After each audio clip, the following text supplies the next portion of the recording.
Bom dia para quem é de bom dia, boa noite para quem é da boa noite, buenas noches para quem é de buenas noches, porque hoje a gente vai ver o oráculo mexicano da loteria e tem uma série de coisas muito legais e tem a ver com luta livre, México, é uma parada muito insana, cara. Na verdade, quem trouxe isso daí foi o Thales e o Thiago Tamosauskas, que eles foram buscar assim dos oráculos mais diferentes que haviam para mostrar para a gente, e hoje a gente vai trazer um cara especialista, um cara muito foda. Ele já passou aqui rapidamente, né, numa outra entrevista, e aí a gente convidou porque a gente precisava conversar com ele, né?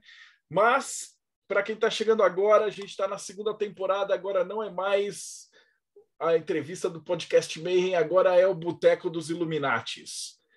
E, sendo assim, tem que apresentar nossa mesa, né? Então, Rodrigo, seja bem-vindo. Salve, pessoal. E não se esqueçam de dar o joinha, curtir o canal, se inscrever, para poder receber mais dessas loucuras que a gente faz aqui no nosso Roda Viva dos Illuminati. Mano, eu esqueci de novo, e olha que eu tinha anotado aqui dessa vez. Não, tudo bem. Dos reinos enoquianos, Ulisses Massad. E aí, galera? Hoje vamos ver aí oráculos do México. Pô, novidade para mim, hein? Um assunto bem legal. E o irmão gêmeo malvado do Teoria da Conspiração, diretamente do Morte Súbita, Thiago Tamosauskas. Que está mutado. Boa noite, galera. Bullying. Eu tô aqui, eu quero saber se a carta do Diablito é a mesma coisa que a carta do Diabo no tarô. Eu já falo sobre isso já. E diretamente do Rio de Janeiro, eu vou seguir aqui as minhas telinhas para não dar confusão, né? Bárbara Vestanox, seja muito bem-vinda. Do Rio ainda não, hein? Quem sabe um dia. Boa noite, gente, 93. Eu tô super empolgada, eu amo o México, amo cultura mexicana. Então, para mim, vai ser tudo essa palestra hoje. E também, diretamente da Eclésia, Thales Azevedo. Salve, galera, 93. Bom, eu sou suspeito para falar da loteria, que eu sou super curioso. Eu conheci a loteria anos atrás por causa de existe um sistema de combate que surgiu em San Diego e em Tijuana, chamado Libre Fighting. E a galera utiliza as cartas de loteria mexicana como representação tanto de pessoas quanto às vezes técnicas. Então, eles penduram às vezes o El Corazón como sendo quando alguém morre da família, o Escaleira, que é coisa de escapismo. Então, mas eu não conheço nada, eu só sei que existe e conheço as figuras. Então, para mim, hoje esse papo é super especial para poder conhecer um pouco mais. Fantástico. Desculpa, Bárbara, eu achei que você era do Rio também. Eu já devo estar Salvador, medicado. Bahia, hein? Pô, então isso só fica melhor, porque agora a gente está espalhado por todos os confins do planeta, sangue. E por falar em todos os confins do planeta, diretamente do Japão, Robson Belli. Ai, cabrones, buenas noches! Vamos lá, pessoal. Ohayou para quem está aqui no Japão comigo, Konbawa para quem está no Brasil, e 93 para quem é de 93, e acessem enoquiano.com.br para conhecer um pouco mais de magia enoquiana. Hoje vamos saber das cartas das loterias e das suas incríveis frases para se memorizar. E fechando o círculo, dentro do espelho de Circe, Jéssica Puga. Boa noite, queridos. Bom estar com vocês. Quero ver se essa loteria vai me dar aí o oráculo para eu ficar milionária, porque está demorando já. Bom, feitas as apresentações do nosso convidado ilustre de hoje, Eloy Chiqueto. Tudo bem, mano? Cara, seja muito bem-vindo. A gente já estava assim, tipo, doido para você vir para cá, desde que você deu aquela palhinha para a gente. Então, cara, legal. Seja muito bem-vindo. Poxa, obrigado, Marcelo. Boa noite a todos. Muito legal poder estar aqui. A loteria é um oráculo muito interessante, muito bacana de trabalhar. Vai ser muito bom poder falar um pouquinho sobre as coisas que envolvem a loteria com vocês. Antes da gente começar, tem uma tradição que, como você já viu aqui, é igual o ringue de luta livre. Então, todo mundo que vem pela primeira vez tem que lutar. Faz parte de umas regras. Das 2 primeiras regras eu não posso falar, mas tem uma regra que fala que todo mundo que chega aqui tem que se apresentar, né? Então, a gente queria saber como é que você chegou nisso, cara. Você era criancinha, ia na igreja, tomava hóstia, tudo bonitinho e tal, aí passou-se 30 anos... e você está com um oráculo mexicano de luta livre, cara. Como é que foi essa transição? Tá certo. A minha formação inicial, assim, eu comecei a estudar filosofia, né, na USP faz muito tempo, e aí depois eu abandonei isso um pouco para ser fotógrafo. E trabalhei como fotógrafo muito tempo, né? Então sempre fui muito interessado pela imagem e tudo que envolve a imagem. E aí a minha aproximação com o meu primeiro oráculo, que foi o tarô, foi através da imagem, né? Tem todo esse chamado visual, e depois eu fui entendendo que essas imagens tratavam de coisas que tinham a ver com as coisas que envolvem a vida, com a vida da gente, tudo isso, e eu resolvi começar a estudar oráculos a partir daí, né? Então, a princípio eu comecei como autodidata, né? Lendo para amigos, como todo mundo, né? E depois eu fui estudar, né? Fui fazer cursos, eu fui estudar tarô com a Luísa Papaléu na Gaia primeiro, depois estudei com o Constantino Riema, um pouquinho também com ele, estudei um pouquinho com o Ney Naif, e mais recentemente estudei com o Henrique Henriques, que é um tarólogo venezuelano que mora nos Estados Unidos, tem uma proposta muito interessante sobre o tarô, bem contemporânea e tal, né? Também estudei Sibila Italiana com a Helene, que veio aqui outro dia, né? Também estudei com ela. E eu estudo baralho cigano também com o Alex Lepletier, também estudo com ele, Lenormand. E, na verdade, assim, a minha aproximação com a loteria mexicana foi completamente por acaso. Eu estava fazendo uma pesquisa de imagens na internet, eu vi uma carta ali na minha pesquisa de imagens, era a carta do Catrim, né? E eu falei, que imagem interessante, ela deve significar alguma coisa, né?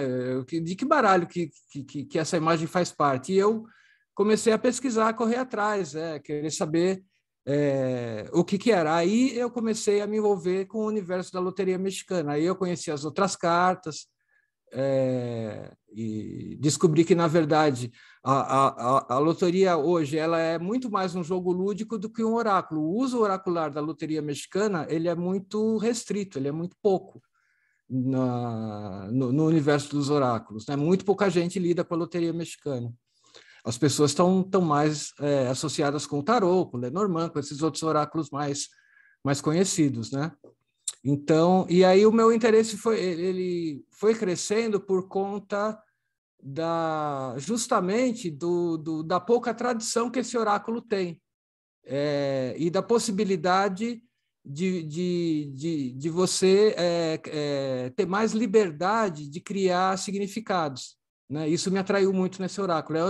Vamos dizer assim, era um oráculo mais fresco, né? De um certo ponto de vista.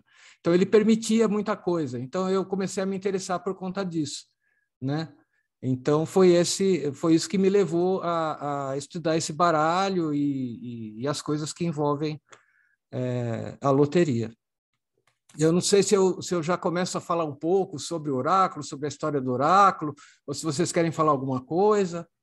Vamos ver se ninguém levantou a mão. Eu só ia te falar que você estava em excelentes companhias. A gente teve a honra de entrevistar boa parte dos teus professores, os caras são fantásticos. Assim. É verdade, eu tive muita sorte mesmo.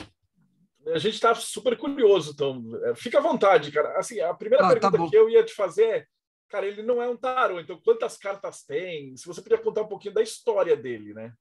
Tá certo. Uma coisa que eu gosto de falar sempre sobre a loteria mexicana é, em primeiro lugar, o significado da palavra loteria, que já é muita coisa, que já leva um pouco a gente para para esse baralho, né? Loteria tem uma raiz germânica que é lote, que tá na palavra, e que quer dizer mais ou menos a quantidade de sorte que está reservada para cada pessoa, né? Então, só da origem, assim, já tem uma certa aproximação oracular, por assim dizer, né? Na origem da palavra loteria. Lote, em holandês, quer dizer diretamente destino, que também está relacionado aí com a loteria. Você está mudo, Marcelo?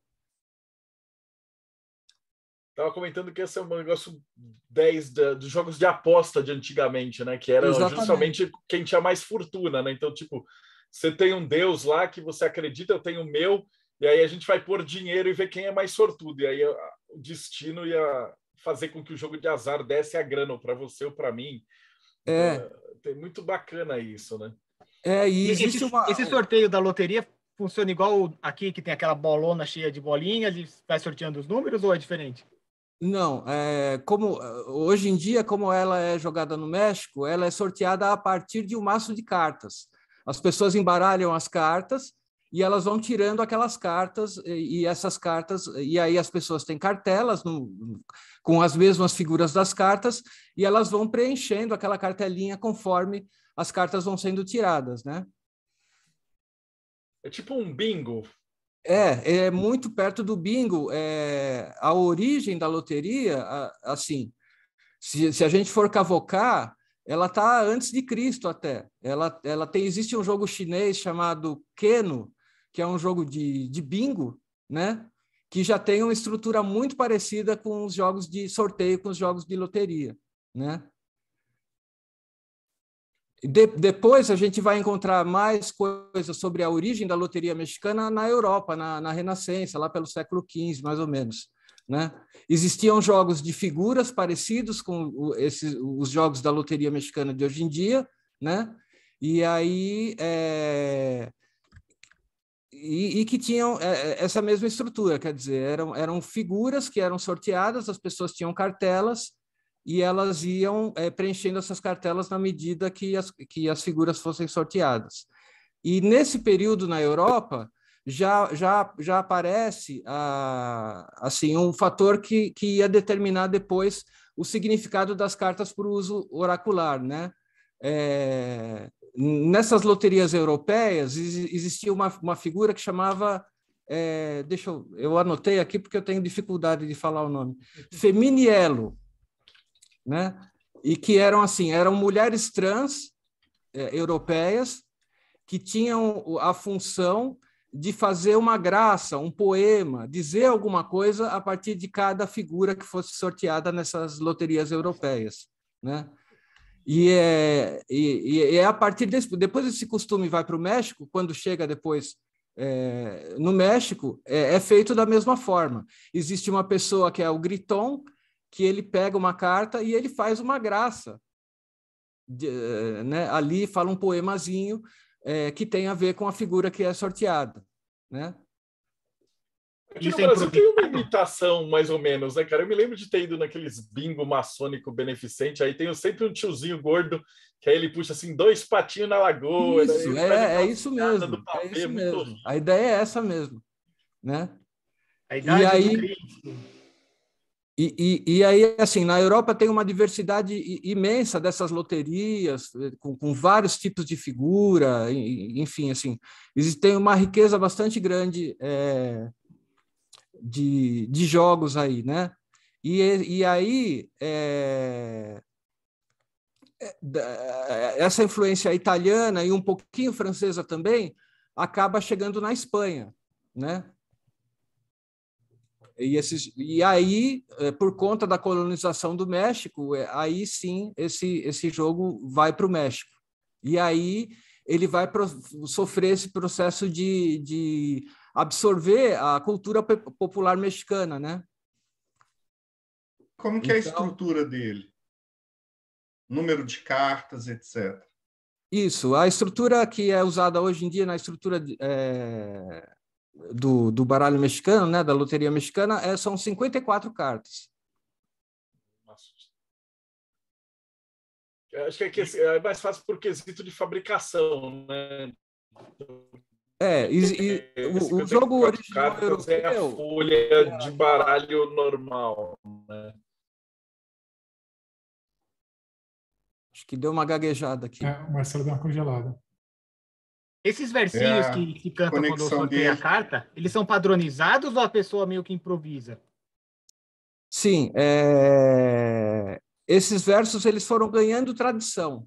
Se você compra hoje um pack de baralho da Dom Clemente, que é a empresa que fabrica a loteria mexicana, já vem uma cartela com versinhos padronizados. Né? E que são esses versinhos que o Griton, que é a pessoa que vai tirar a loteria, vão dizer durante o sorteio, e é justamente esses versinhos que dão margem para os significados oraculares também. Que massa! Dá uns exemplos aí para a gente. Dou uns exemplos. Eu não sei se eu ia falar... eu ia falar um pouquinho ainda da popularização ainda, né? Da loteria no México, porque assim, o jogo chega no México, mas ainda é jogado só pela aristocracia no primeiro momento, não é um jogo popular, né? O que acontece é que durante a Guerra da Independência mexicana, os soldados começaram a jogar esse jogo para se divertir durante a batalha, né? E aí ele foi se popularizando, porque os soldados foram levando para as casas, isso tudo, né? E também porque ele começou a ser produzido em massa nesse período por um comerciante que é o Clemente Jacques, que vamos dizer assim, padronizou a loteria. Existiam ainda no México vários tipos de loteria, com vários tipos de figura, e ela ganhou o padrão que ela ganhou hoje na mão do Clemente Jacques, que era esse comerciante que vendia comida enlatada na época no México, mas que ele resolveu ter a própria imprensa, né, uma imprensa própria, para poder colocar rótulos nos produtos dele, e ele aproveitou e começou a fabricar baralhos de loteria mexicana também. Então, as imagens que a gente vê da loteria mexicana hoje foram padronizadas por esse comerciante que é o Clemente Jacques. Eloy, deixa eu aproveitar o ponto que você está falando, justamente isso. Qual a época, mais ou menos, que isso chega no México? Se você tem, mais ou menos, noção de quando foi agora, do século XX, ou já faz muito tempo? Como que é isso? 1600 e pouco, Ulisses. Chegou, porque durante muito tempo ainda foi jogado somente pela aristocracia espanhola que estava no México. Demorou muito tempo para isso ir capilarizando, né? Para isso chegar na população mesmo. Cara, antes de Marsella, quase, praticamente, não é? Esses baralhos... desculpa, meu microfone deu uma caída aqui. O tarô de Marsella surgiu no século XIV e século XV, a loteria mexicana também. Caramba, sensacional.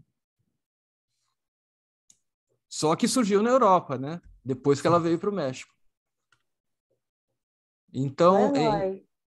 Você sabe dizer se esses poeminhas têm a ver com os poeminhas que também existem no Lenormand, na cartomancia inglesa, e em outros baralhos ali da Europa, mais ou menos século XVIII, XVII? É mais ou menos a mesma origem, né, de ter alguém que declamava isso quando a carta saía? No Lenormand, esses poeminhas que estão associados às cartas... eles foram escritos pelo inventor do Jogo da Esperança, né? Já começa como uma coisa, um registro, uma coisa escrita.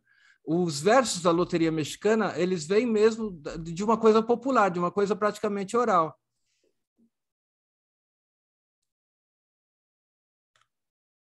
Entendi, interessante.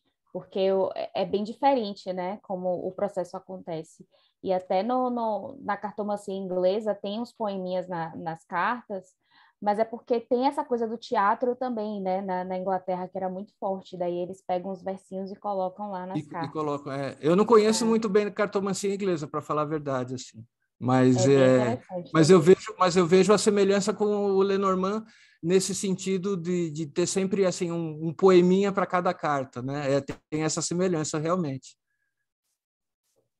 Mas apesar de você ter os comerciantes, né, que popularizou, né, a loteria, você não tem um autor, né, de quem seria o autor dos poemas ou dos desenhos, né? Ele realmente foi uma construção popular no decorrer dos anos. Isso mesmo. Com o tempo, o que foi fazendo com a própria padronização que o Clemente Jacques fez das cartas, que tanto ele fez isso no sentido das figuras, né? Quer dizer, as figuras que a gente vê hoje da loteria mexicana vêm dessa padronização do Clemente Jacques, e os poeminhas também. Quando a gente compra hoje o baralho do Dom Clemente, vem não dá para ver direito, mas vem esse folhetinho com os poeminhas, que é para a pessoa poder sortear e falar o poema padrão, vamos dizer assim, né?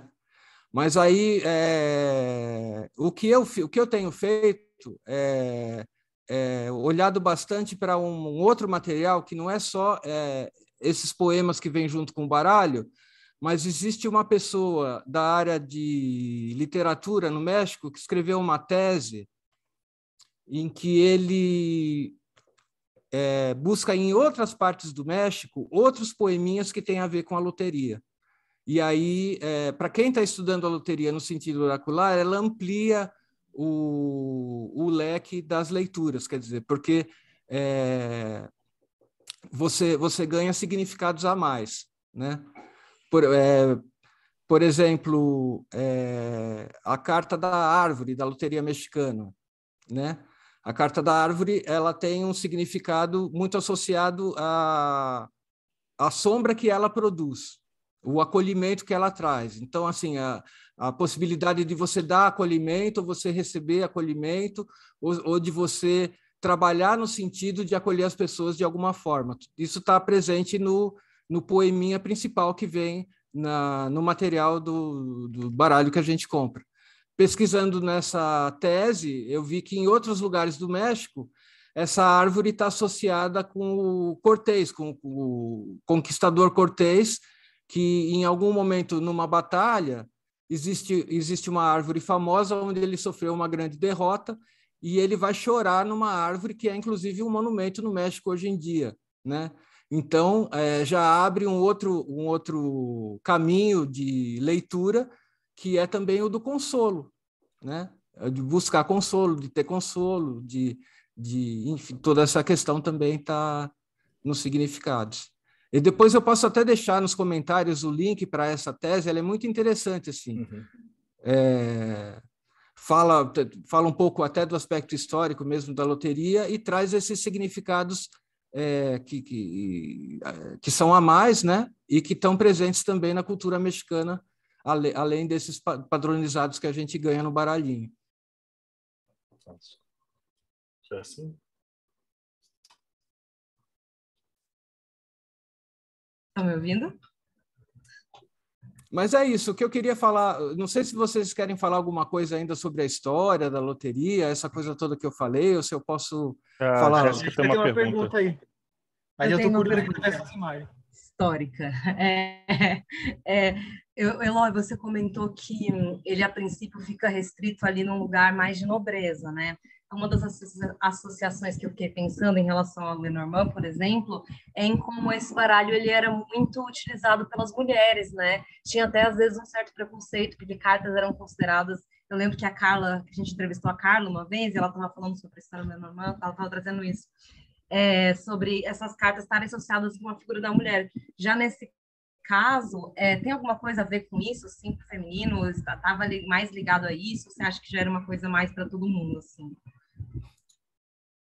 Pois o que eu penso é que assim a graça dos significados, o que até gera o sentido oracular, vem da presença feminina, vem daquelas mulheres trans da Itália, né? Aquilo que eu tinha falado, quer dizer, a presença feminina, de alguma forma, está na origem ali da criação de significados das cartas, né? Agora, a gente sabe que a cartomancia, o tarô e o Lenormand, ele é mais praticado por mulheres, né? É uma coisa que a gente percebe muito claramente. Então, acho que faz um certo sentido o que você falou. Acho que agora a gente pode ficar à vontade. Então, começa, porque a gente está morrendo de curiosidade para ver essas cartas. Tá muito bom. Eu vou mostrar um pouquinho o baralho, né? Esse baralho que eu vou mostrar é o baralho Dom Clemente, que é esse baralho que é o mais popular mesmo no México, né? E eu vou aqui... Vamos ver...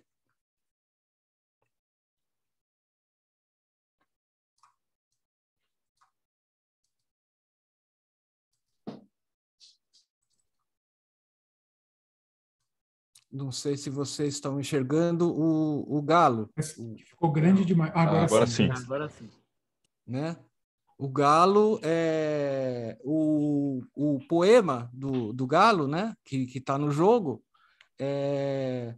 Ele que cantou a São Pedro não volverá a cantar.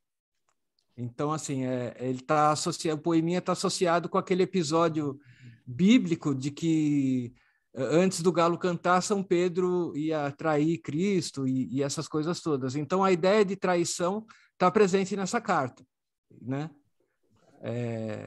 Ao mesmo tempo, o galo é aquela figura que anuncia a nova manhã, né? Então, a ideia de um novo despertar também está associada a essa carta, de um despertar, de um novo recomeço de uma determinada situação. Por conta do poeminha também, existe uma outra interpretação de você aproveitar as oportunidades, porque o galo, segundo o poema, não vai voltar a cantar. Então, assim, aproveita que ele cantou agora e faz o que você tem que fazer. Então, isso também está presente. Eu vou falar assim, o mais rápido que eu puder, assim, dos significados, não vou me deter muito neles, né, para também não ficar enfadonho e poder falar bastante das cartas, né? Aqui a pergunta, eu não lembro quem tinha perguntado sobre a relação do demônio do tarô e o diablito da loteria. Diablito é comigo. Foi o Tamosauskas. Então, o poema associado à carta do diablito é assim, porta-te bem quatito, senão te leva el coloradito, que é o vermelhinho, que é o demônio, né? Então, o significado que a gente extrai daí é assim, faça as coisas que você determinou para você mesmo e que são certas, né? Ande conforme o código que você determinou. Existe uma lenda no México que se você joga a loteria com o diabo à meia-noite, com esse diabo, o diabo leva a sua alma. Então, assim, você está fazendo uma coisa muito errada e você vai ser punido por isso. Então, esse significado está presente nessa carta. Sempre esse sentido de não errar, né? Então, numa determinada situação, pode ser a possibilidade de você cometer algum ato errado, alguma coisa que não está dentro dos padrões, enfim. A ideia é toda essa. A ideia do diabo do tarô é outra, né? E assim, eu vi na internet muita gente falando da loteria, fazendo essas associações entre a loteria, o tarô e, às vezes, com o Lenormand. E eu acho assim, não faz sentido, né? A loteria tem uma estrutura própria, tem uma história própria, tem um jeito dela mesmo de funcionar, né? Eloy, cada um é cada um, cara. Eu acho que a pior cada um coisa é cada um. Que tem é quando o cara começa a pegar vários oráculos e misturar as coisas, aí só sai porcaria. Deixa eu aproveitar que eu te interrompi. Como é que você usa isso como oráculo? Ele é como parzinho, como no Lenormand? Ou você coloca isso sobre uma mesa e aí você vai olhando que carta que está perto de que carta? Como é que é feita uma leitura? Sim. Tipo, se tem um galo e um diabo perto, é tipo, você está próximo de fazer alguma coisa e vai fazer cagada, por exemplo. Você combina as cartas ou não? Sim, sim. A gente consegue enxergar uma dinâmica entre as cartas. Se olhar, por exemplo, a carta da escada, da La Escalera, junto com a carta da coroa, que é uma outra carta do baralho, e a questão tiver a ver com crescimento profissional, por exemplo, você vai ser capaz de dizer para a pessoa, segue os passos, não queira queimar etapas, que você vai conseguir o seu grau de poder, o seu grau de crescimento, seu grau de colocação. Então, sim, tem a possibilidade de combinar as cartas e tem até métodos.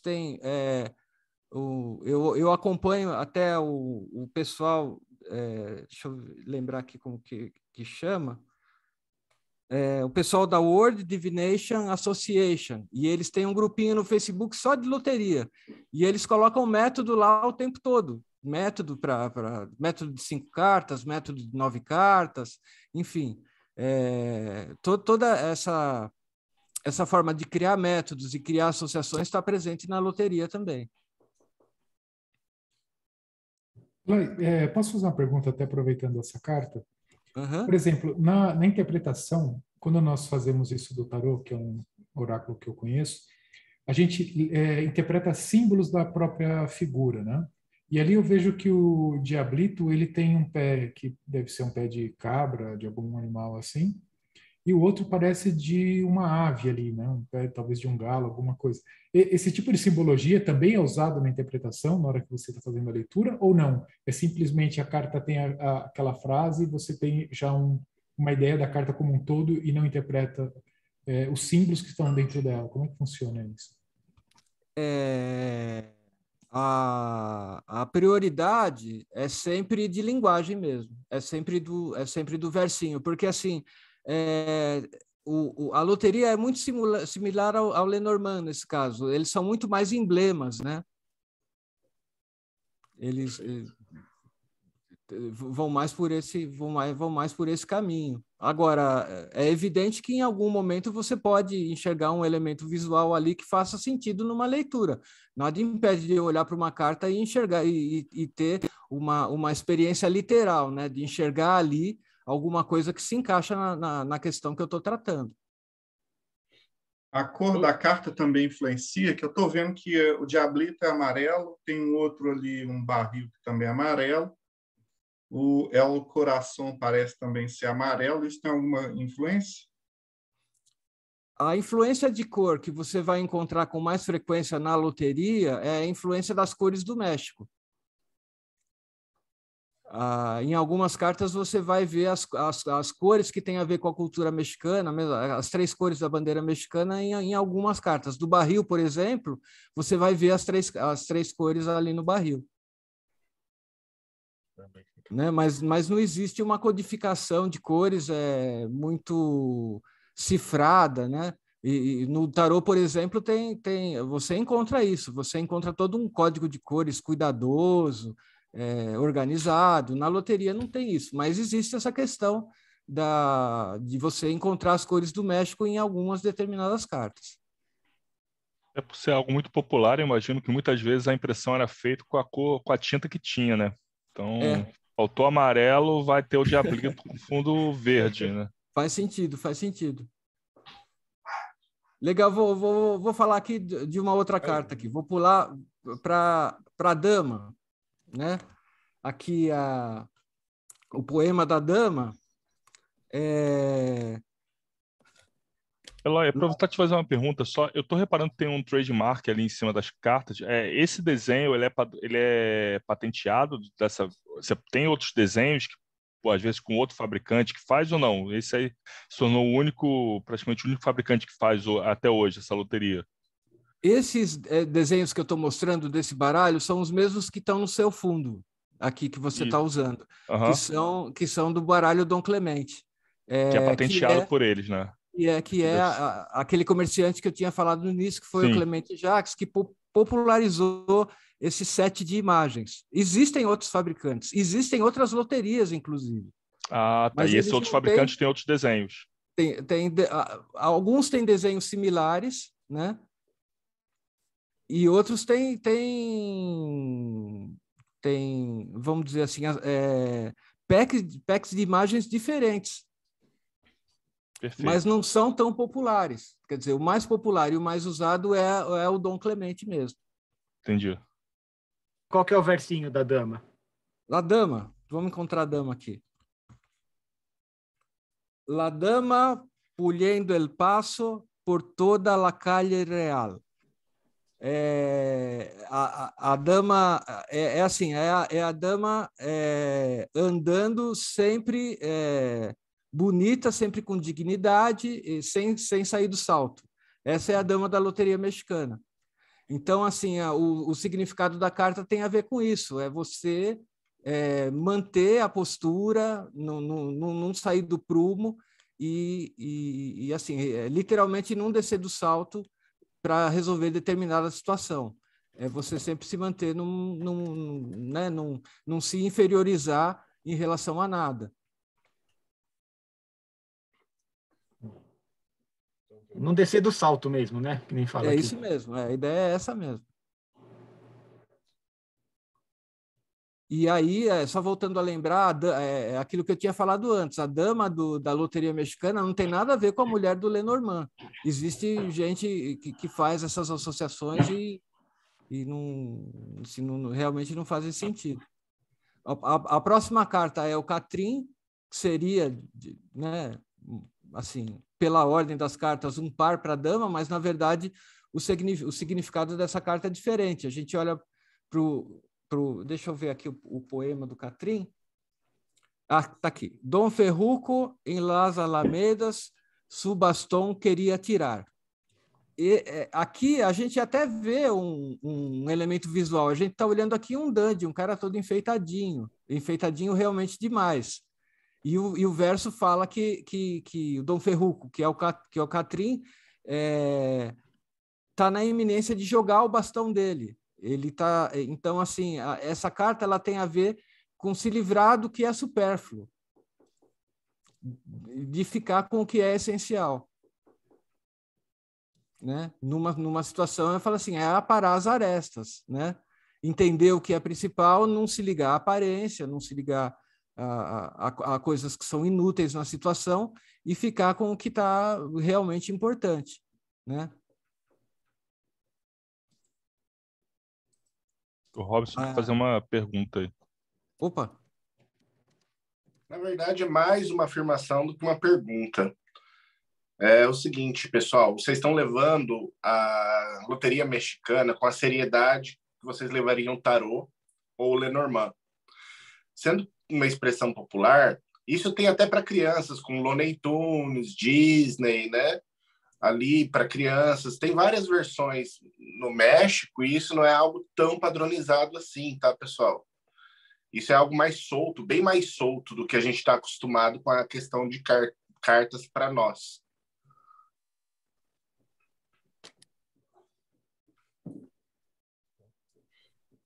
Tá certo.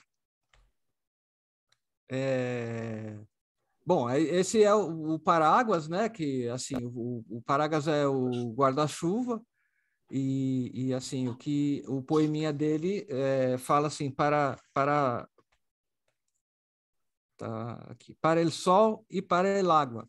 Na verdade, assim, o que a carta do Paráguas fala é de proteção, da questão da proteção, é você buscar a proteção, você dar a proteção, né? Toda essa questão de amparar tá presente nessa carta, né?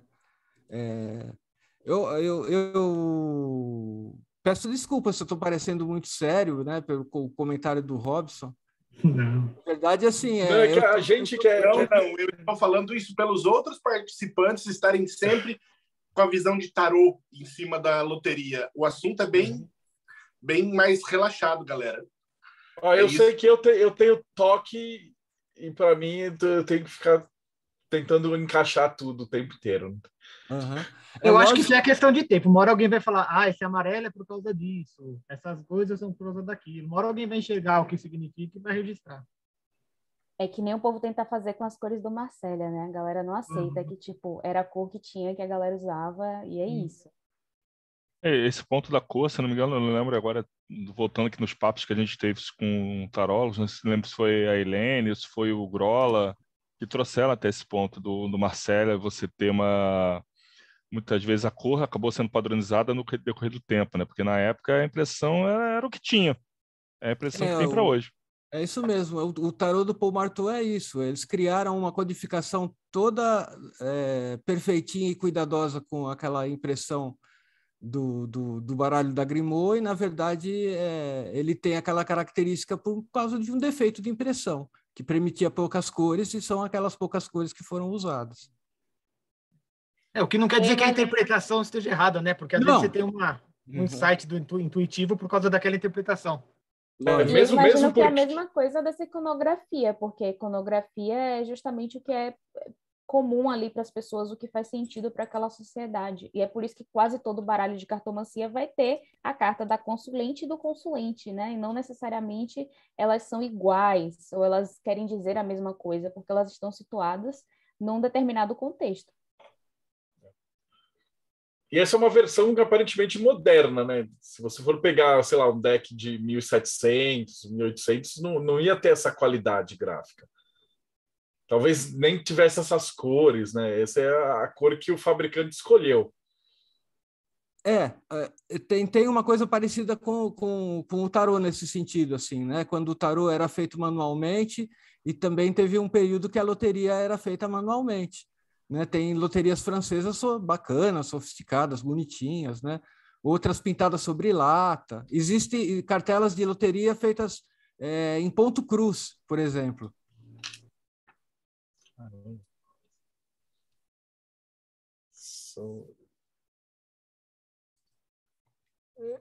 Essa daqui é a sereia, né? Essa carta é bem clara, né? A gente olha para ela e já pensa na ideia de ilusão, né? E essa carta tem toda essa pegada também, né? O poema dela tem a ver com isso, né? Com os cantos de sirena, não se vai marear. Quer dizer, não presta atenção no canto da sereia, né? A presença da ilusão é bem forte nessa carta. Aqui, La Escalera, né? Que a carta da escada, assim, é sempre essa necessidade de enxergar as etapas do processo que você está passando, né? Tem sempre esse sentido de você não querer dar um passo maior que a perna, entender que você tem que seguir etapas em qualquer processo. Às vezes a pessoa está num relacionamento quer se adiantar demais, né? Isso é muito, muito comum em consulta. A pessoa quer saber se vai dar certo e conhece a pessoa faz um dia. Então, assim... Eloy, deixa eu te fazer uma pergunta. Tem alguma tradição esotérica, religiosa ou étnica que comprou essa ideia da loteria mexicana como um patrimônio seu e que mantém e que ensina? Ou é uma coisa super popular assim, é de todo mundo? Não tem essa pegada esotérica que o tarô tem. Isso, assim, existe um baralho de loteria mexicana que é litúrgico. Isso é bastante curioso, assim. Nossa. Que foi feito pela igreja, tal, com elementos da igreja católica. Tem uma loteria que tem essa característica, né? Mas não tem nenhuma grande... Existem tentativas, né? Existem pessoas... E, assim, as tentativas quase sempre vão no sentido de fazer essas associações com outros oráculos que já têm a pegada esotérica. Então, eles querem que o sol da loteria seja o sol do tarô, a lua da loteria seja a lua do tarô, e assim por diante, né? Mas não existe nenhuma tradição esotérica ligada à loteria. E o México também tem uma diversidade muito grande, né, em termos de mística e esoterismo, né? Eu lembro de um americano, muitos anos atrás, ele falando que os lugares que ele achava a maçonaria mais confusa do que no Brasil, só no México. Tanto que até o Crowley, ele pega o 33 dele do rito escocês, onde? No México. Então, se bobear, às vezes brota... Pode ter algum grupo assim mais obscuro no México, se bobear, que tenha utilizado, tal como às vezes grupo de gangue também utilizava essas cartas, né? Grupos de luta também usavam como parte desse seu significado. Uhum. Ah, lógico, deve ter um monte de apropriações. Essas que você me falou no começo da conversa são muito interessantes. Assim, eu não conheço, gostaria até de conhecer. Mas esse aí, qual que é a poeminha desse? Ah, a Poeminha da Escaleira.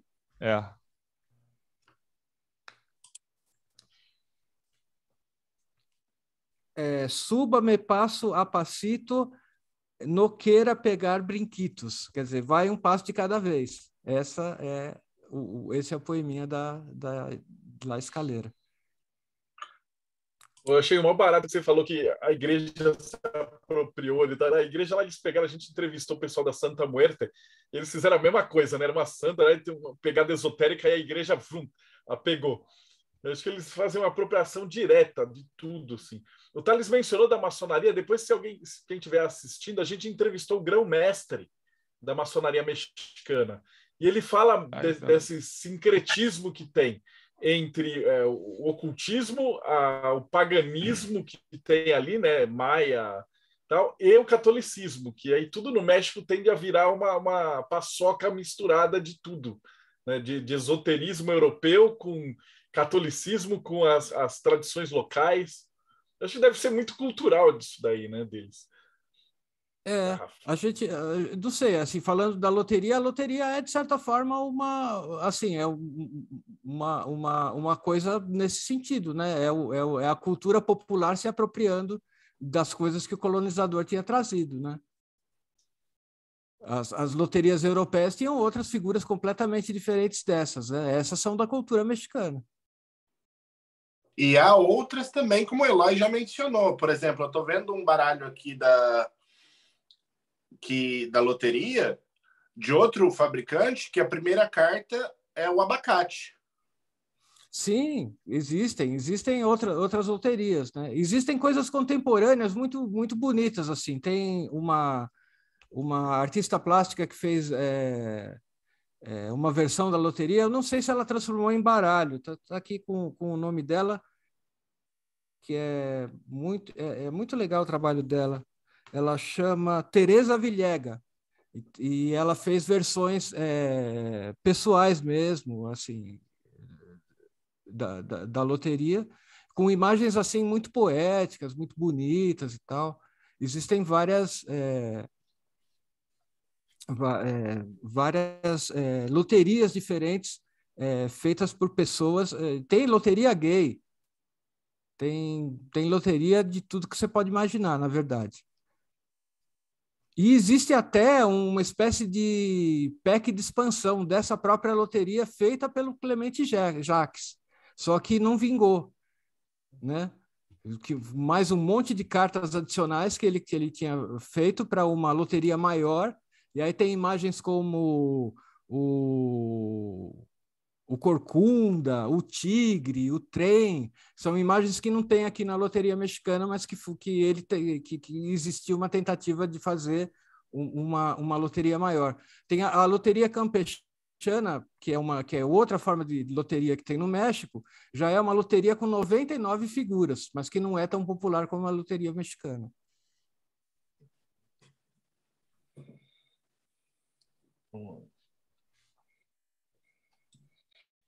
E essa aqui, qual que é o poeminha dessa da botelha? A garrafa. O poema dela é... Que é legal que é uma garrafa específica, né? Não é uma garrafa de refrigerante, não é uma de ketchup, né? Pois é. Ela é uma garrafa de ketchup porque o Clemente Jacques comercializava essas coisas. Então ele queria colocar os produtos dele no baralho. Tá vendo? Tudo tem uma explicação semiótica. Tipo o jogo do bicho. Então é por isso que é uma garrafa de ketchup. Mas o poeminha da garrafa é La Herramienta del Borracho. Então, assim, é uma visão que é até muito parcial aí da garrafa. Tem muitas cartas da loteria que existem associações diretas com o álcool, assim, né? Mas que depois, olhando para os outros poemas, principalmente desse estudioso de línguas que eu tinha citado, que fez aquela tese com outros poemas que relacionados com a loteria, você vai achar mais significados, né? Então, assim, eu particularmente não acho que esse significado dê margem para muita coisa. Acho que é só uma referência ao álcool. Aí eu fui buscar outras coisas outros poemas que dizem não é só a ferramenta do borracho. Tem um outro poeminha que fala, aqui cabe um remédio, e aqui cabe pinga. Então já tem uma questão de opção envolvida, já dá Dá para usar o uso oracular assim, ó. O de bêbado não tem dono. A pessoa dá para implicar em vários momentos. E pinga não, tequila, né? É verdade. Tem uma carta aí que é a carta do borracho mesmo, e que é muito o que você falou mesmo. Você vai olhar para ele, você vai até identificar melhor. Ó, esse é o barril, né? Aquela história das cores, né? Que vocês tinham comentado. Aqui no barril tem as 3 cores da bandeira mexicana, né? O poeminha do barril é muito Chaves, né? Só faltava sair um garotinho ali de dentro. Isso. Não tem como não lembrar. Aqui tá meio borrado em espanhol, mas em português seria assim: o pedreiro bebeu tanto que acabou como um barril, né? Aqui é a questão das consequências negativas daquilo que você faz. É interessante que alguns poemas, eles são meio que o resultado é uma lição a partir de um resultado ruim, né? E outros têm um viés um pouco mais positivo, né? Tipo, seja de uma forma, então se proteja, né? É interessante como é que ele vai tendo essa alternância de humores aí dentro do poema. Eu acho isso bacana mesmo para compor o corpo do oráculo mesmo, né? Esse jogo de peso e de contrapeso que eu acho que tem que ter mesmo para a coisa funcionar bem. Estava pensando exatamente nisso. E parece que fica fácil, né? Se você sabe os poeminhas de decifrar ali na hora de uma tiragem, né? Muitas vezes eu não decoro, não tenho os poemas decorados, mas eu lembro do sentido do poema. Aquilo fica na minha cabeça e é aquilo que eu acabo usando depois para interpretar alguma coisa, né? Essa aqui é a árvore, né? A árvore eu até já tinha falado um pouco dela antes, né? Estava falando o poema gira na questão da sombra que a árvore pode dar, né? Diz assim, ó: el que a buen árbol se arrima, buena sombra le cobija. Então, toda essa questão mesmo de você ser a boa sombra, né? Se esforçar para ser a boa sombra e numa determinada situação dar o acolhimento e a proteção para os outros que a situação te obriga a dar para que você alcance um objetivo.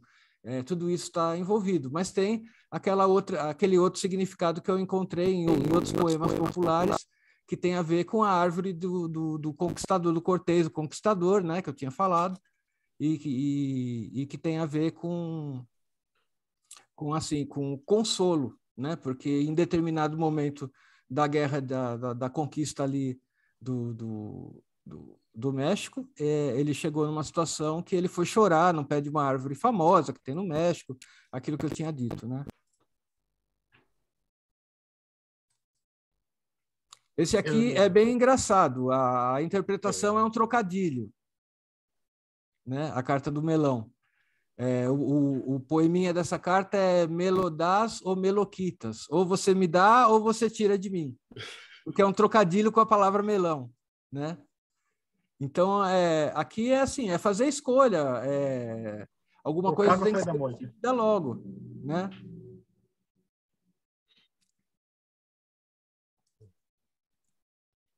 Aqui o valente, essa é uma carta bem forte, assim, né? Mostra esse cara com esse punhal ensanguentado, né? Nessa postura de briguento.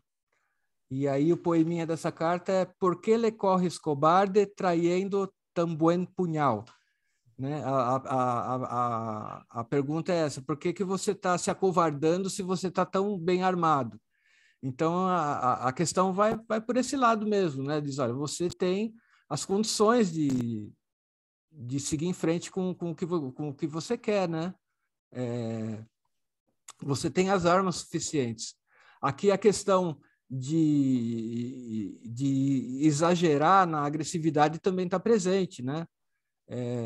E também existem as duas coisas, a questão de você ter que ser um pouco mais agressivo e mais incisivo para resolver uma situação, e a questão do limite também. Tudo isso está envolvido nessa carta.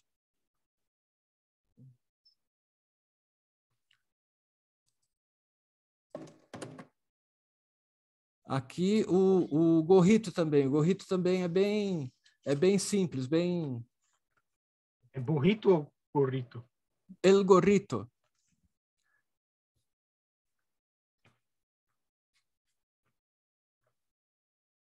Eu perdi aqui o poema do gorrito. Deixa eu encontrar aqui no outro set de poema aqui. Ah, tá aqui. A letra está um pouco pequena.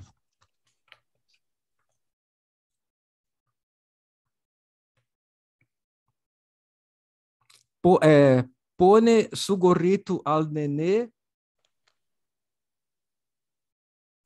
no se va a resfriar. Então, a ideia é assim... Leva o casaco, né? Leva o casaco. E aqui tem uma história da própria cultura mexicana, de quando nasce o nenenzinho, a primeira coisa que eles fazem é botar o gorrinho, né? Então, essa ideia assim, de faz o que é a prioridade, né? Dá prioridade pelas coisas certas. Tudo essa ideia da prioridade está presente aqui na cartinha do gorrito.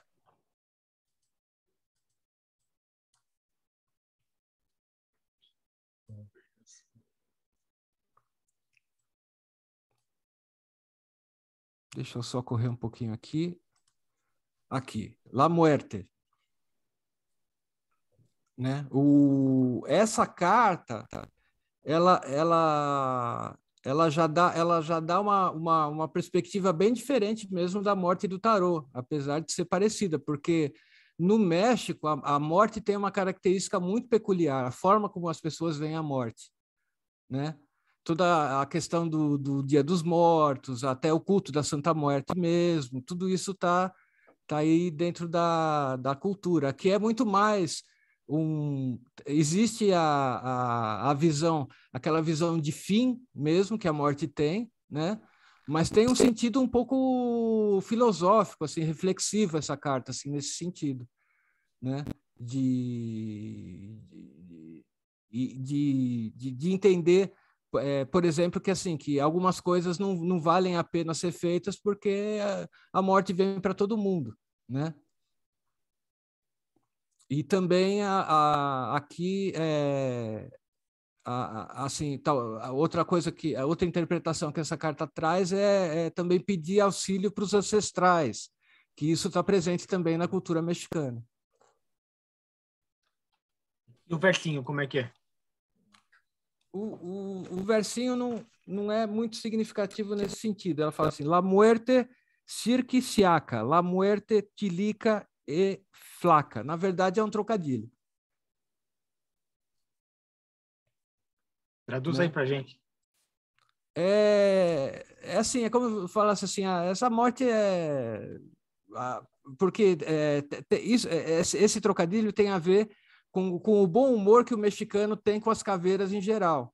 Né? A caveira está muito presente ali na cultura mexicana. Tem o trabalho do ilustrador famoso, que é o José Posada, né? que muito famoso tá aí, a caveira tá sempre presente na história, né? E aí é uma brincadeira com a morte. Fala assim, a morte é fraquinha, magra. Então é uma coisa nesse sentido. É engraçado que é um dos epítetos da Santa Muerte é La Flaquita. La Flaquita. Então essa coisa do esqueleto mesmo, né? Então, tipo assim, a magreza extrema porque o esqueleto aparecendo. Então, La Flaquita. A caveira, existe uma loteria feita só com caveiras, que são vários nomes para a morte.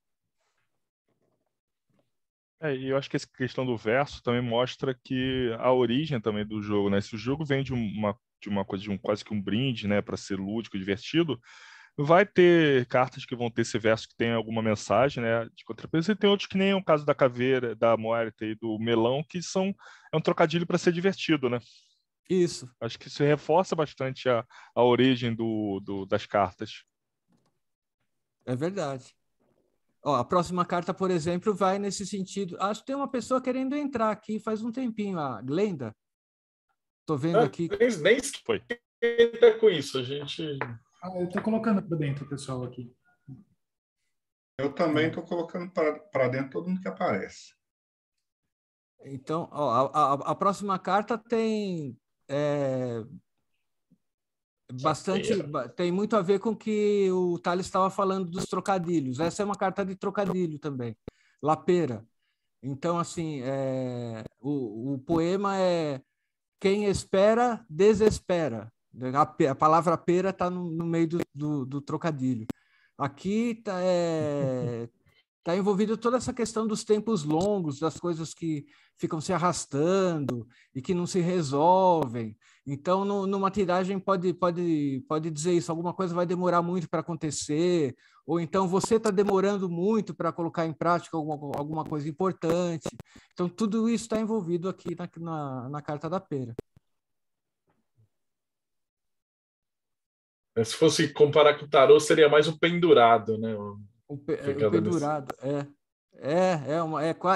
assim, não é exatamente uma estagnação. Não é estagnação, é a parte mais, acho que da cultura mesmo, fantástico. Uma coisa de demora, bandeira. Um negócio que não vai para frente, que demora para acontecer. Aí vem a carta da bandeira, né? Poeminha da bandeira, tá lá, verde, branco e colorado, la bandeira del soldado. É a bandeira mexicana. Essa carta tem a ver com a independência do México, tem uma relação muito forte com isso, né? E assim, ela tem a ver com pertencimento, né? Tem a ver com você lutar pelo que você é, lutar pelo que você quer, né? Enxergar quem é você e trabalhar para isso, né?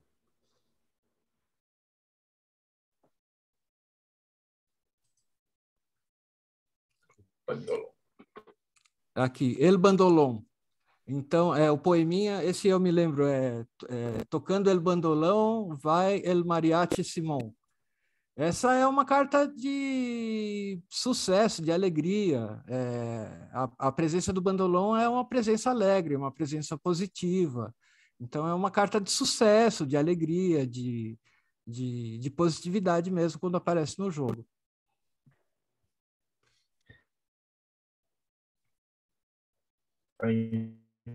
Logo depois tem o violoncelo. Os instrumentos dos mariachi, né? Exatamente, são os instrumentos do mariachi. O violoncelo já não é tão positivo como o bandolón, né? O poema do violoncelo é assim: crescendo se fue hasta el cielo e como no fue violón, tuvo que ser violoncelo. É uma coisa assim, ele queria ser um violão, né? Mas ele não conseguiu e mas ele chegou a ser violoncelo, que já é alguma coisa. Então, e não tem cão caçar com gato. É uma coisa meio assim, quer dizer, você não vai alcançar o seu objetivo exatamente da maneira como você quer, mas alguma coisa você vai conquistar.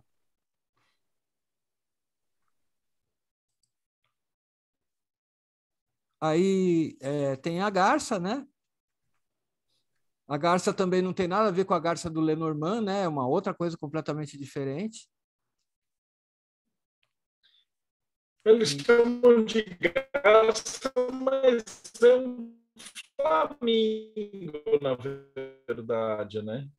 Tanto que ele está comendo ali o camarãozinho e está com a cor do flamingo. Pois isso nunca tinha me passado pela cabeça. De repente é um flamingo, né? É o bico que não é de flamingo. É o bico. O bico do flamingo é aquele mais... o híbrido que estavam as cores na época. Relaxem. assim, a garça também tem uma coisa muito tem muito a ver com muito mais com o poema do que com a parte visual mesmo da carta, né? O poema da garça é: al otro lado del río tengo mi banco de arena, donde se sienta mi chata pico de garza morena. Então ele está dizendo assim que lá no outro lado do rio tem a amada dele tá presente, né? Aí é a questão de você ter que ir longe para você conquistar o que você quer, que está presente na interpretação dessa carta. Quer dizer, a coisa não está perto, a coisa demanda você fazer a mais para que você consiga, né? Tem um esforço extra, tem uma coisa também de procurar em volta as soluções para as situações que você está passando.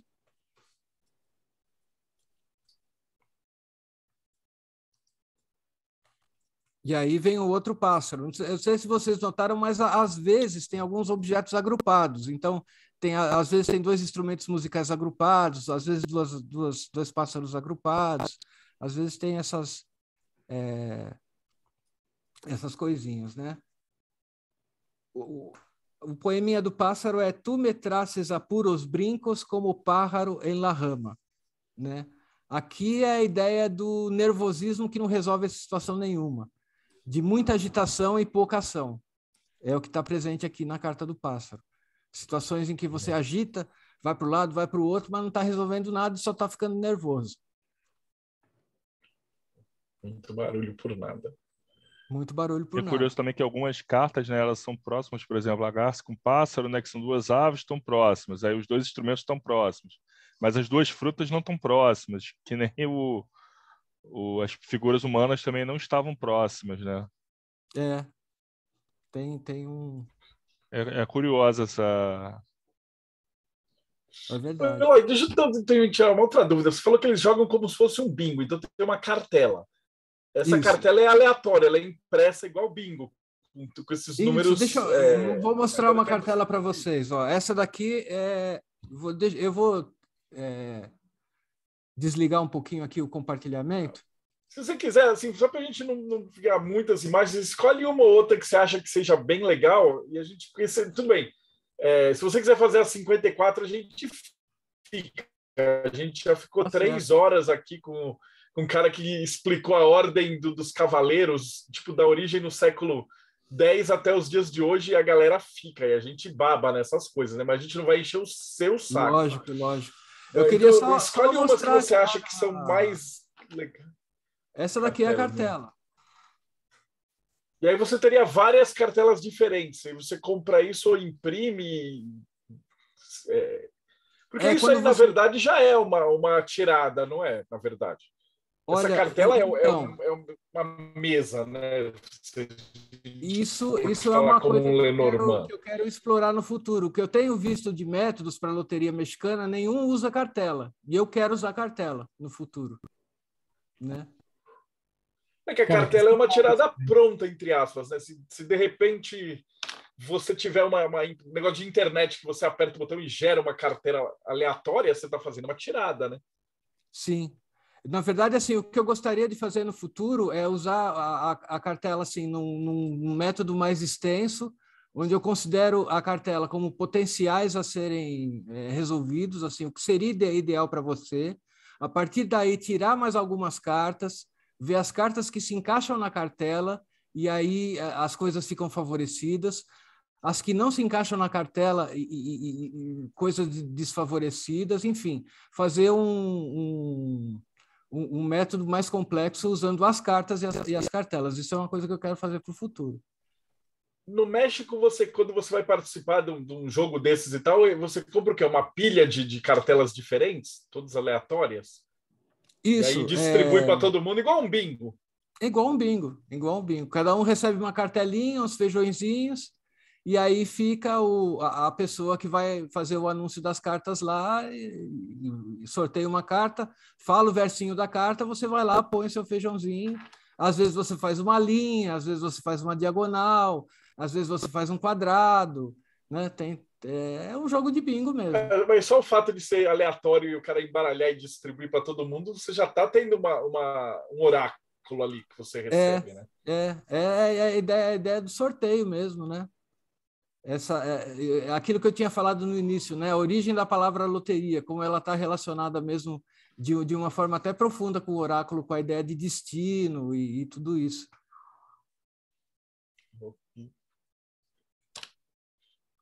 Mas é isso, eu também não... Foi bom você falar, porque ia acabar sendo cansativo mesmo mostrar todos os significados das cartas da loteria mexicana, né? Todas as 54.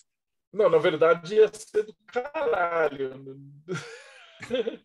É que é de dividir em programas vários, porque você ainda está falando, a galera ainda faz comentário, e eu tenho certeza que a galera que escuta a gente vai querer escutar tudo, né? Mas é isso, tem outras cartas bem interessantes, né? Outras cartas engraçadas. Umas 5 ou 6 que você acha divertidas, só para a gente não ficar também muito tempo, mas isso é fantástico. Você precisa, então, elaborar um curso disso. Brevemente. Brevemente vai ter um curso de loteria mexicana e eu quero fazer uma mentoria também.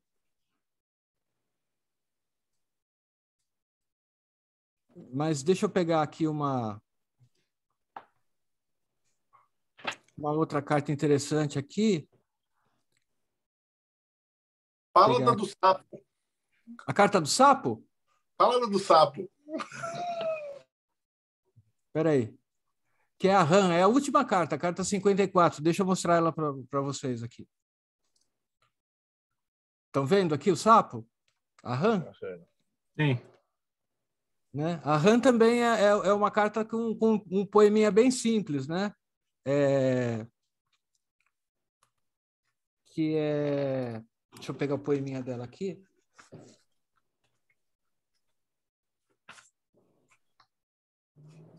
Enquanto você pega, eu vou comentando ali. Ó. Tem uma planta, uma outra que parece um pinheiro. É interessante que tem árvores, né, distintas, né, que vão mais um instrumento musical, árvores distintas. Tem um peixe. Tem uma outra mulher que parece que está numa água também. Então, sim, tem uma variedade grande ainda aí de imagens. Aí a carta da Hannah, da Hannah, que é La Hannah, né? O poeminha é ao ver la ver de Hannah, que brinco pegou tua irmã. Quer dizer, a menina tomou um susto grande porque viu uma rã pular, né? Então aqui tá associado assim com situações que você fica muito afetado e que na verdade não tem tanta importância. Acho que a gente pode fechar também. Qual é a pior carta de todas? A pior carta? A mais terrível. Olha, eu vejo uma das Ou cartas... as mais piores. E aí, na contraparte, a gente fecha com as melhores. Então tá bom. Esse então escorpião parece ruim. Ali, uma caveira. Uma carta bem ruim aqui. Tem uma aranha também ali. Tem. Essa é uma carta bem difícil, porque é uma carta de traição, assim, e que de uma forma bem direta, que é a carta do alacrã, que é o escorpião, né? Então, se a gente olhar para o poeminha dela, é a carta número 40, né?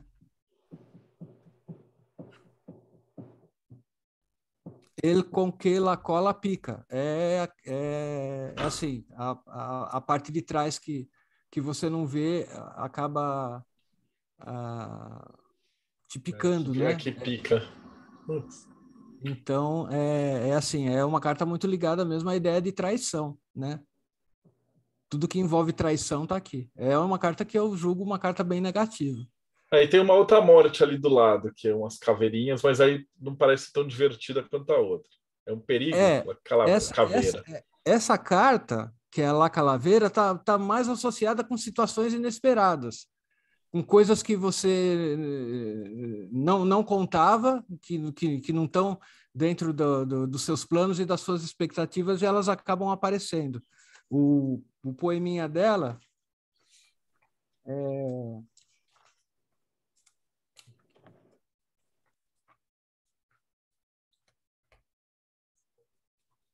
Al passar por el panteón, me encontré me encontrei uma calavera. É isso, o cara estava passeando, de repente ele encontra uma caveira no meio do caminho. É uma coisa que ele não estava funcionando, não estava esperando, perdão. Né? Então, ali embaixo é Atlas, que parece ali tem uma figura indígena e parece que é Atlas. A carta do mundo, né? É o mundo. Que também outra carta que alguma pessoa pode querer, pelo fato de chamar o mundo, querer associar com o mundo do tarô. Aqui é a questão do peso que a gente pode carregar, do que a gente tem que carregar, tudo está envolvido, né? Se a gente olhar para o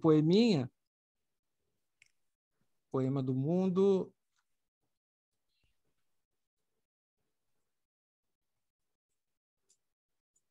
número 37.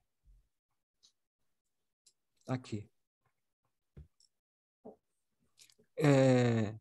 Este mundo é uma bola e nos outros um bolão. É uma brincadeira com bola e com bolão. É que bolão em espanhol quer dizer fundação, quer dizer a base de alguma coisa. Então, aqui essa carta também tem a ver com isso, com essa ideia de você ser o suporte de alguma coisa, né? E tem alguma carta melhor do que a do Mariachi lá? Uma carta bacana? É, a melhor, assim. Esse cara tirou, ele ganhou na loteria. A carta do Bandolon, eu acho que é uma das cartas mais bacanas que você pode tirar numa tiragem. Ela é realmente uma carta positiva. É uma carta de sucesso, de alegria, de coisas realizadas, né? De caminhos abertos mesmo. Tem um vendedor ali, tem uma estrela. Putz. É muito interessante. Você vê que são as cores, né, remetem ao mesmo padrão e são todos elementos populares da cultura mexicana, né, que fica, você vê até pelo mundo ali, né, que está bem destacado ali o México, né, que mostra-se que é algo bem, tá que nem foi a bandeira, né, também era a bandeira mexicana, o barril, né, exatamente.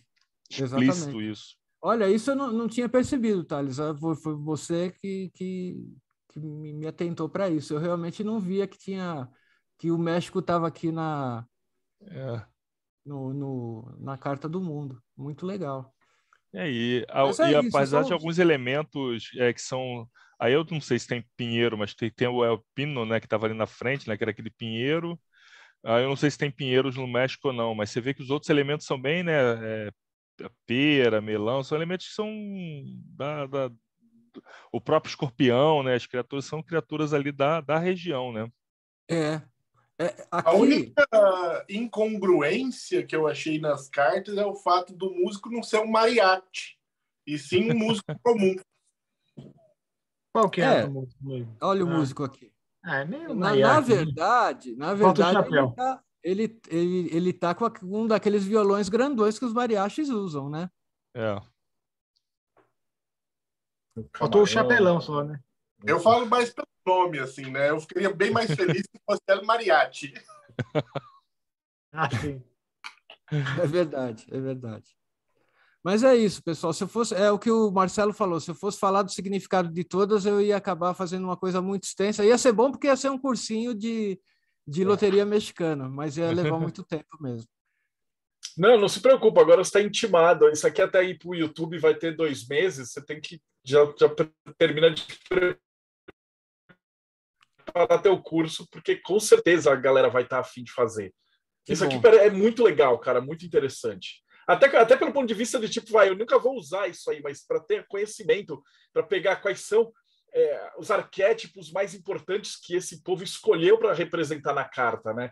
Você estava explicando, eu não paro de pensar, por exemplo, nas runas, né? Que eles têm aquelas funções que tem muito a ver com o maluco que mora no meio do mato do gelo, né? E ele precisa ser um viking e sobreviver. E as runas traduzem muito isso. E aí, isso aí que você está falando, pelo que você explicou, ele traduz muito o meio de vida popular do México, né? É verdade. Priscila lá um tempo, a gente passou um mês lá e é muito a vida do dia a dia da galera, assim, né? Muito legal mesmo. Esse baralho ele tem isso realmente. É um baralho que fala do México. É um baralho que transpira o México mesmo, né? O que está aí é o que eles vivem culturalmente lá. E eu acho que é interessante, pelo uso oracular dele recente, ele mostra um processo que acaba sendo natural em outras frentes, que é você ter algo que nasce como jogo, né, que nasce como, digamos aí, jogo de azar e que com o tempo vai se transmutando para o uso oracular.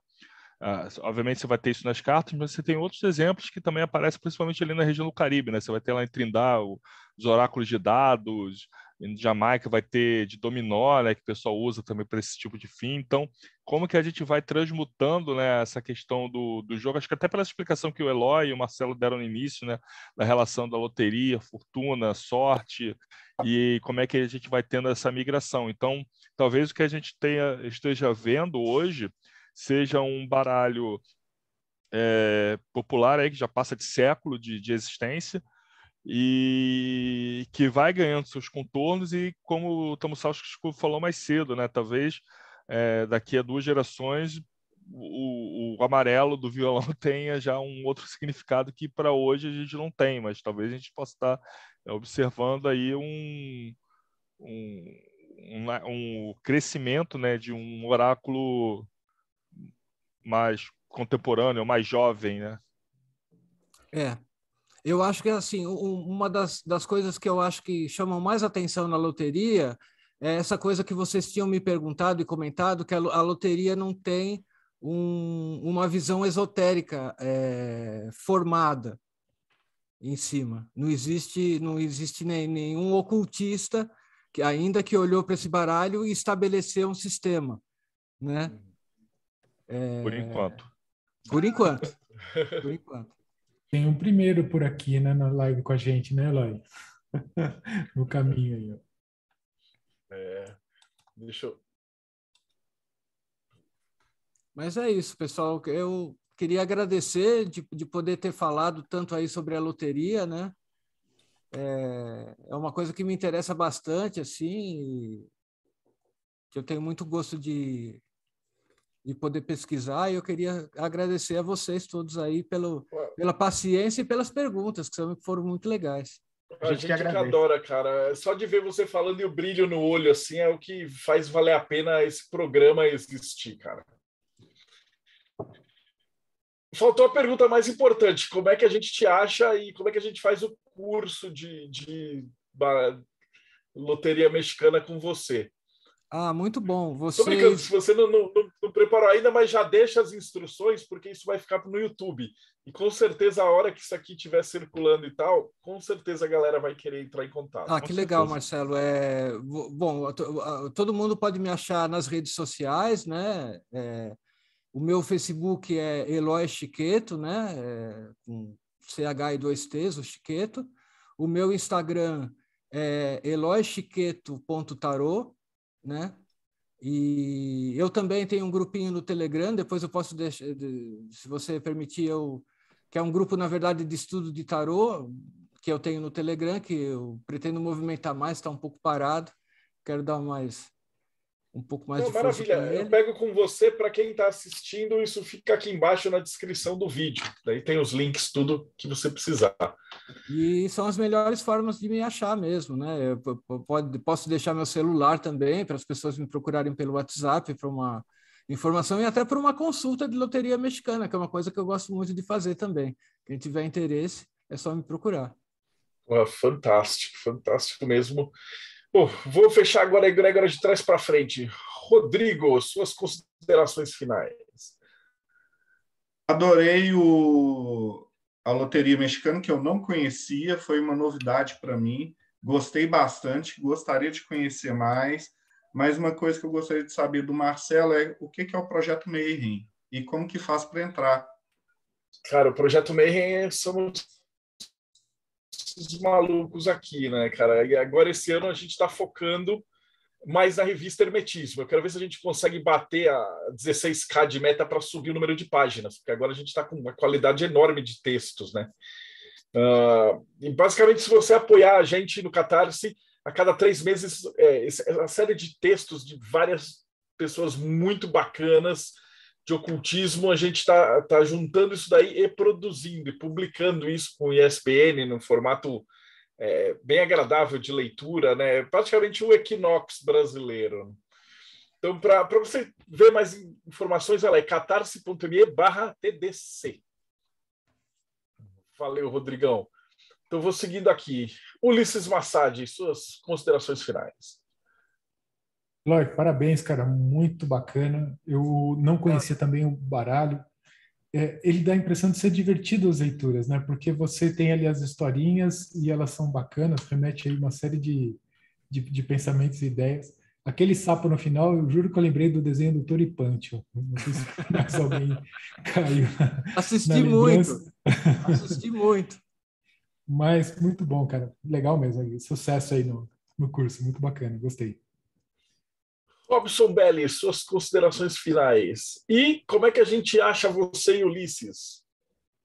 Bom, para encontrar a gente é mais fácil, é só acessar enoquiano.com.br e lá na aba Contato vocês vão ter acesso ao nosso grupo aberto e gratuito para todo mundo que quer estudar magia enoquiana sério. Bom, comentando, né? A loteria mexicana é um assunto muito divertido, muito descontraído. É um tipo de oráculo que eu poderia dizer que traz a alma do povo mexicano, que é essa energia, essa alegria que eles também têm.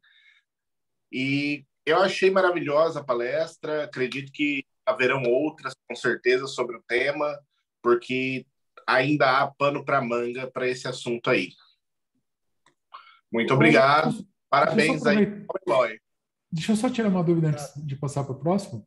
Uma pessoa que nunca mexeu com tarô na vida, que não conhece nenhum oráculo, e começar por ela seria uma boa, não seria, não? Porque dá a impressão de ser fácil. Não entra viciado, cara. Ia ser muito legal. E aprende rápido, não é? É verdade. Uma das coisas que me interessou na loteria foi justamente o viés não esotérico, que é uma coisa que está nos outros oráculos, uma coisa mais direta, uma associação ali que você tem com os versinhos que estão sendo falados nas cartas, né? Enfim, é um outro tipo de relação mesmo que você tem com o oráculo, com certeza. Muito bom. Fica a dica aí para quem for ver o vídeo e se interessar, que não conhece nada, tem aí dificuldade de coisa, é um bom caminho para começar. Começa por ele, né? Jéssica Puga, suas considerações finais e como é que a gente chega no espelho de Circe? Adorei a palestra, maravilhoso. Eu achei muito interessante, mas na verdade assim, eu sou suspeita para falar, porque eu adoro sistemas oraculares que são simples, assim, que eu sempre tenho a impressão que nessas coisas mais simples estão as coisas mais práticas, eficientes ali, um caminho mais... Em vez de a gente ficar perdendo 1000 horas pensando em 1000 coisas, né? Às vezes a gente quer ir mais profundo, mas às vezes é aquela coisa mais prática, você tem que pensar assim, na hora, uma coisa mais direta. Gostei bastante. Quero estudar, quero fazer seu curso. Muito obrigada, Eloy. Bom, o Espelho de Circe, www.espelhodecirce.com.br. A gente tem artigos, a gente está começando a fazer vídeos agora também, criar conteúdo. A gente também está gravando uns cursos para colocar lá, então tem bastante coisa legal para vocês descobrirem por lá. Então, nosso Instagram também é @espelhodecirce. Então, quem quiser dar uma olhadinha. E, Bárbara, suas considerações finais, e depois eu vou perguntar para o Thales da Eclésia dessa vez, que da última vez eu perguntei para você. Eu amei, como falei no começo, eu amo cultura mexicana, então eu achei sensacional, e eu já tô louca para ter vários baralhos de loteria, entendeu? São incríveis, e eu quero fazer esse curso, estarei lá. Eu também sou do time da Jéssica, eu gosto muito da cartomancia prática, né? Então, nem sempre a gente quer jogar tarô, às vezes a gente quer pegar um baralho que é pá! E dar a resposta na nossa cara, e é muito bom também. E eu amei, né? Porque o viés cultural me interessa muito, né? Da cultura mexicana. Então, eu achei sensacional. Parabéns. E obrigada por trazer esse baralho para a gente. Legal, obrigado. Thales Azevedo, considerações finais. E aí, agora você também despertou na gente o negócio da porradaria lá, cara. Eu quero saber agora como é que essas cartas têm a ver com a luta. Eu adorei a palestra do Eloy. Apesar do que o Robson falou, se eu estiver passando por Tijuana, eu estiver passando por San Diego, se eu vejo um cara com a carta do coração, eu ofereço um abraço. Se ele tiver com a da calaveira, eu saio correndo que esse cara vai me esfaquear. E se tiver com a escaleira, meu irmão, 2 algemas e joga a chave fora, porque esse maluco vai fugir. Então... Mas, Eloy, brigadão, assim, para mim foi ótimo conhecer a história, conhecer essa origem aí da coisa, porque, pô, é um tema que eu já conhecia indiretamente, mas, cara, achei muito bom. Gostei pra caramba, assim, meus parabéns, para mim foi ótimo também, aí vou estar na fila aí com a... Agora já, tô ficando sem tempo, tenho que fazer do Sibila, da Helene, tem que fazer agora de loteria de Eloy, tá ficando sem tempo para curso. Mas, enfim, muito obrigado. E, galera, para quem quiser conhecer a Eclésia Babylon, é só entrar no Instagram, que é o @4G Sanctuary. Tá? A Eclésia Babylon é uma comunidade gnóstico-telêmica, aberta para todos e todas, e são muito mais que bem-vindos. Vai ser muito bom contar com vocês lá. Valeu, galera. E, por último, mas não menos importante, diretamente do Morte Súbita, que o Thiago já está organizando, a gente já está combinando aqui uma batalha de versos. Não tem batalha de rap? Aqui a gente vai fazer brigas mágicas com versos usando Loteria Mexicana. Suas considerações finais. Os sortilégios, né? Bom, agradecer Batalha o de Eloy, sortilégios. né? Pela aula que ele deu para a gente. Estava comentando com a Bárbara antes, a gente adora quando tem um assunto que a gente não sabe nada a respeito aqui no meio, porque é uma oportunidade muito legal de aprender com pessoas que com certeza dominam o que vão falar. E eu tenho uma surpresa para vocês. Eu tenho aqui comigo um baralho de loteria mexicana e eu vou sortear uma cartinha aqui rapidinho só para finalizar. Ah, muito bom. Aqui, ó. Tava com baralho escondido o tempo todo, como Salso. Então, ó, saiu, ó. Caramba! Essa carta chama Muerte Súbita. O versinho dela é o seguinte, ó. Se não acorda com o sistema, se tu parte deu problema. E o significado oracular disso é: acessa www.mortesubita.net e aí você vai ter uma revelação específica para você. Muito bom. Pô, Eloy, eu só tenho que te agradecer, cara. Foi espetacular. Muito obrigado a todo mundo também. Rodrigo, Thiago, Ulisses, Robson, Bárbara, Jéssica e Thales. Esse programa está cada vez... Acho que congelou, Marcelo. Ficou mais foda, mais maravilhoso. E os Illuminati me pegaram. Não seria possível sem todos esses sites se juntando em prol de um objetivo único, né? E eu agradeço também você que assistiu a gente até agora, então não esquece, segue o canal, dá like e a gente se vê aí no próximo Boteco dos Illuminati.